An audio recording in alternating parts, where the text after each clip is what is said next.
سلطان محمود غزنوی کا دربار لگا ہوا تھا۔ دربار میں ہزاروں افراد شریک تھے، جن میں اولیاء اور ابدال بھی تھے۔ سلطان محمود نے سب کو مخاطب کر کے کہا، کوئی شخص مجھے حضرت خضر علیہ السلام کی زیارت کروا سکتا ہے؟ سب خاموش رہے۔ دربار میں بیٹھا ایک غریب دیہاتی کھڑا ہوا اور کہا، میں زیارت کرا سکتا ہوں۔ سلطان نے شرائط پوچھی تو عرض کرنے لگا، 6 ماہ دریا کے کنارے چلہ کاٹنا ہوگا، لیکن میں ایک غریب آدمی ہوں، میرے گھر کا خرچہ آپ کو اٹھانا ہوگا۔ سلطان نے شرط منظور کر لی۔ اس شخص کو چلے کے لیے بھیج دیا گیا اور گھر کا خرچہ بادشاہ کے ذمے ہو گیا۔ 6 ماہ گزرنے کے بعد سلطان نے اس شخص کو دربار میں حاضر کیا اور پوچھا تو دیہاتی کہنے لگا، حضور، کچھ وظائف الٹے ہو گئے ہیں، لہٰذا 6 ماہ مزید لگیں گے۔ مزید 6 ماہ گزرنے کے بعد سلطان محمود کے دربار میں اس شخص کو دوبارہ پیش کیا گیا تو بادشاہ نے پوچھا، میرے کام کا کیا ہوا؟ یہ بات سن کے دیہاتی کہنے لگا، بادشاہ سلامت، کہاں میں گناہ گار اور کہاں حضرت خضر علیہ السلام؟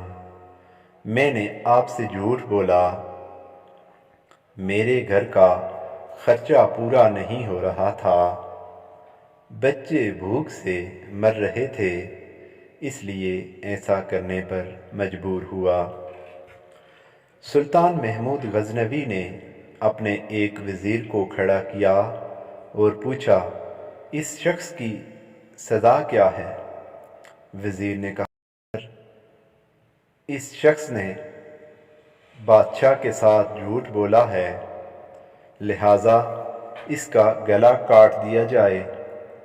دربار میں ایک نورانی چہرے والے بزرگ بھی تشریف فرما تھے۔ کہنے لگے، بادشاہ سلامت، اس وزیر نے بالکل ٹھیک کہا۔ بادشاہ نے دوسرے وزیر سے پوچھا، آپ بتاؤ، اس نے کیا کہا اور تمہارا کیا خیال ہے؟ اس شخص نے بادشاہ کے ساتھ فراڈ کیا ہے، اسے کتوں کے آگے ڈالا جائے تاکہ یہ ذلیل ہو کر مرے۔ ایسے مرنے میں کچھ وقت تو لگے۔ دربار میں بیٹھے اسی نورانی چہرے والے بزرگ نے کہا، بادشاہ سلامت، یہ وزیر بھی بالکل ٹھیک کہہ رہا ہے۔ سلطان محمود غزنوی نے اپنے پیارے غلام ایاز سے پوچھا، تم کیا کہتے ہو ایاز؟ تو ایاز کہنے لگا، بادشاہ سلامت، آپ کی بادشاہی سے 1 سال ایک غریب کے بچے پلتے رہے، آپ کے خزانے میں کوئی کمی نہیں آئی اور نہ ہی آپ کے جھوٹ سے آپ کی شان میں کوئی فرق پڑا۔ اگر میری بات مانتے ہیں تو اسے اللہ کی رضا کے لیے معاف کر دیں، اگر اسے قتل کر دیا تو اس کے بچے بھوکے مر جائیں گے۔ ایاز کی یہ بات سن کر محفل میں بیٹھا وہی نورانی چہرے والا بابا پھر اٹھ کر کہنے لگا، ایاز بالکل ٹھیک کہہ رہا ہے۔ سلطان محمود غزنوی نے اس بابا جی کو بلایا اور پوچھا، آپ نے ہر وزیر کے فیصلے کو درست کہا؟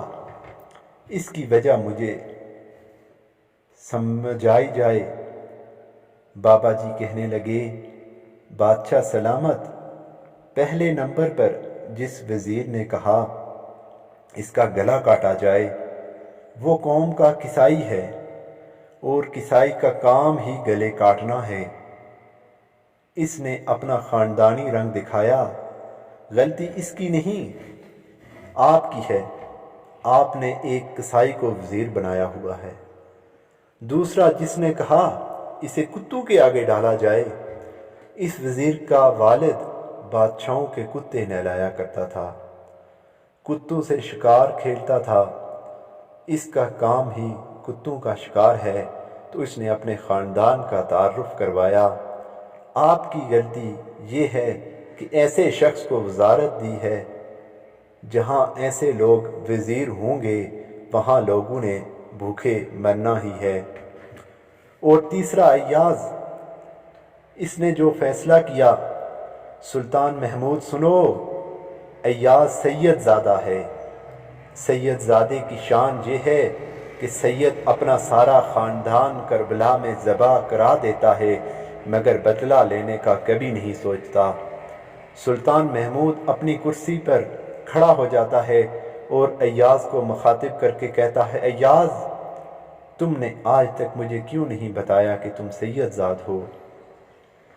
ایاز کہتا ہے، آج تک کسی کو اس بات کا علم نہ تھا کہ ایاز سید ہے، لیکن آج بابا جی نے میرا راز کھولا، آج میں بھی ایک راز کھول دیتا ہوں۔